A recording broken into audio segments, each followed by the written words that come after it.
When you go to a nursery and you buy a shrub or a tree, you pretty much know what you're getting and you get instant gratification. Not so with a bulb. Now here's a shipment that just came from Holland. Look, they even enclosed the local newspaper as packing material. Oh, funny. This is actually from the area that I'm from. Is that right? Yeah. Now take a look at these. It takes a real leap of faith to believe that this ugly thing is going to be a beautiful flower in the spring. But trust me, it will. And the other great thing about bulbs is you can sequence them so you can get early blooms into late. Now one of the earliest to bloom is the crocus. It has a purple and white flower on it. Behind that comes squill, which has a blue flower. And then you have daffodils, and they'll flower anytime from early to mid-summer. And that's the one we typically know of with a nice yellow flower on it, although we have a lot of other colors too. And one of the last to bloom is allium. It's the biggest of the bulbs because it's going to have a 3-foot stem with a 10-inch wide flower on the top of it, purple. Wow, nice. So what about the tulips?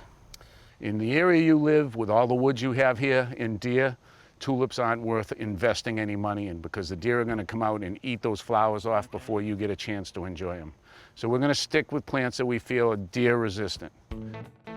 When I'm working around existing plants, I like to lay out all the bulbs before I start digging. I have some scilla. You're going to take 4 or 5 of your crocuses, put them right on top of that. Okay, put another bunch. Just follow around and put a little grouping on top of all the ones I put out. And I want to try to keep these smaller ones in the front, but I don't want them in a straight line. I want them to look natural. Now, with the bulbs all laid out, we're ready to plant. And they make a lot of tools to help you plant, including this one. This is called a bulb planter. Sounds like a handy tool. You see how handy it is. We just take and go up and...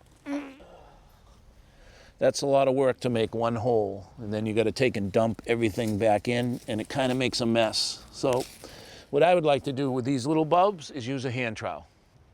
We want to dig a hole that's 2.5 to 3 times the height of the bulb.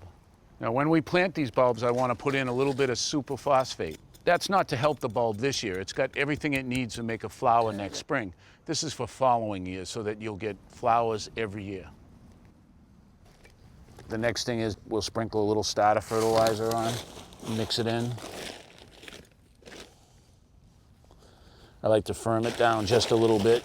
Now we just put our mulch back, and you can barely tell that we were ever here.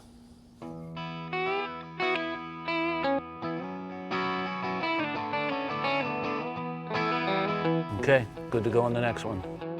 Just take the bulbs and seed them in place, far away from each other as we can. It'll still look like a group when they come out, but this gives them room to grow.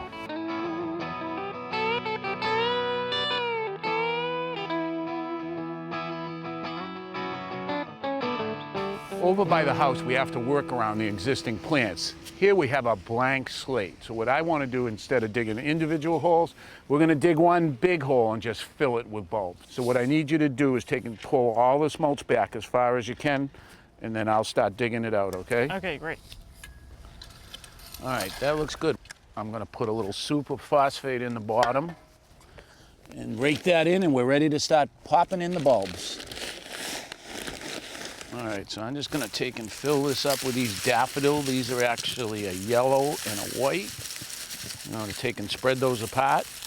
And whenever I get a bunch of bulbs that are all the same variety, they're all going to bloom at the same time. So what I'm going to do is I'm going to take a couple of them, we're going to lay them on their side, and they'll come up later. So we're stretching out the flowering period. Okay. So you can take some of yours and turn them on their side too. Now what we want to do is grab some of this topsoil and spread it on top and just cover them to the very tips, and then we're going to put in another layer of bulbs. Okay. These are Spanish blue bulbs, and they're going to have a blue flower. We'll cover those up and put in one more layer of bulbs. For our final layer, we're going to put in some squill and some mini daffodils. Okay, Remke, I want you to give those bulbs a good soaking. What do you think, Roger? The bulbs had a great drink of water, and now they're covered up with mulch again. They're going to rest through the winter, and come those first warm days of spring, you're going to have flowers sprouting out, and they'll flower all the way through to midsummer.